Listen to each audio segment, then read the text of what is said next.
Okay bro, ni jersey you dah siap. Kenapa you pilih, you fan Liverpool lah? Liverpool lah. Liverpool lah. Kenapa you pilih Steven Gerrard? Captain. Captain? First childhood memory juga. 10 years plus kan. Juga memang captain, loyal to the team. Unlucky not to win the Premier League, but okay lah. Show sikit lah, you macam ramas-ramas. Tunjuk Gerrard sikit. Macam like you said, loyal.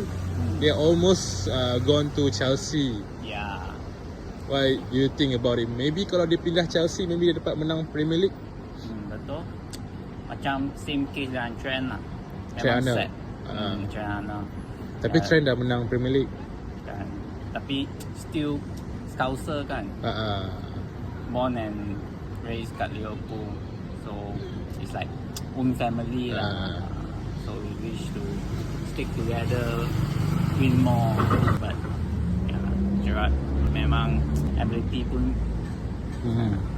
If you put aside you are Liverpool fan kan, kalau Gerrard nak move away from Liverpool, which club you prefer? Of course outside of the Premier League. Huh? Outside of the Premier League, of course. Which club? Which club? I like that link with Zidane. Zidane. Zidane, Real Madrid also lah. So Gerrard to Real Madrid. The chemistry, I would like to see them play together.